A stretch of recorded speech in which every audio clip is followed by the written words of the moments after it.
ആഫ്രിക്കയിലെ DR കോങ്കയുടെ independence ഡേയുടെ June 30. അപ്പോൾ സ്വാഭാവികമായിട്ട് അന്ന് മുടക്കായിരിക്കില്ല. അപ്പോൾ അന്ന് മുടക്കാനുള്ള ദിവസം കാലത്ത് നമ്മൾ കുറച്ച് നേരത്തെയൊക്കെ എണീറ്റ് നമ്മൾ വിചാരിച്ചു ഇവിടെ എന്തെങ്കിലും പരിപാടിയൊക്കെ ഉണ്ടെങ്കിൽ അത് വീഡിയോ എടുത്ത് നിങ്ങളായിട്ട് ഷെയർ ചെയ്യാന്നുള്ള രീതിയിലായിട്ട് നമ്മൾ പുറത്തിറങ്ങുന്നത്. പക്ഷെ എവിടെയും യാതൊരു പരിപാടിയും ഉണ്ടായിരുന്നില്ല. അവിടുത്തെ പാർലമെന്റിൽ പോലും ഇവിടുത്തെ പരിപാടി ഉണ്ട്. അതാട്ടോ ഇവിടുത്തെ പുതിയ പാർലമെന്റ് കേട്ടോ.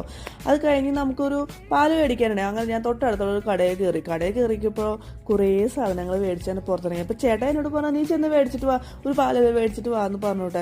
തിരിച്ചു വന്നപ്പോൾ എൻ്റെ കയ്യിലുള്ള സാധനങ്ങൾ കണ്ട് ചേട്ടായി ചെറുതായിട്ട് ഞെട്ടി. ചേട്ടായി വീണ്ടും തിരിച്ച് മറിച്ച് നോക്കുമായിരുന്നു. എന്താ നീ ഇത്ര മേടിച്ചു, എന്തിട്ടാണെന്ന് വെച്ചിട്ട് ഫുൾ ലിസ്റ്റ് തപ്പിക്കൊണ്ടിരിക്കുക കേട്ടോ. അത് കഴിഞ്ഞ് നമ്മളൊന്നും കിട്ടിയില്ലല്ലോ എന്ന് വിഷമത്തിൽ വന്നപ്പോഴാണ് നമ്മുടെ വീടിൻ്റെ വിൻഡോയിൽ കൂടെ നോക്കുമ്പോൾ പുറത്ത് എനിക്ക് തോന്നുന്നു 80s 70s ഉണ്ടായ വണ്ടിക്കുള്ള ഒരു റാലി ഉണ്ടായിരുന്നു കേട്ടോ. ഇങ്ങനെ ഒരു റാലി ഞാൻ മുൻ വർഷങ്ങളിലും ഇവിടെ ഇങ്ങനെ പോകുന്നത് കാണാറുണ്ട്. പക്ഷെ നമുക്ക് പെട്ടെന്ന് പുറത്തിറങ്ങി ഗേറ്റിൻ്റെ പുറത്തിറങ്ങി വീഡിയോ എടുക്കാനുള്ള സാഹചര്യം നമ്മൾ താമസിക്കുന്ന ഈ സ്ഥലത്ത് ഇല്ലാത്തത് കൊണ്ട് തന്നെ ഞാൻ ബെഡ്റൂമിലുള്ള ചില്ലിക്കൂടെ ആട്ടോ ഞാൻ ഈ ഒരു വീഡിയോസും കാര്യങ്ങളൊക്കെ എടുത്തത്. അപ്പോൾ ഇതിൻ്റെ ഫുൾ വീഡിയോ ഞാൻ യൂട്യൂബ് ചാനൽ അപ്ലോഡ് ചെയ്തിട്ടുണ്ട് കേട്ടോ.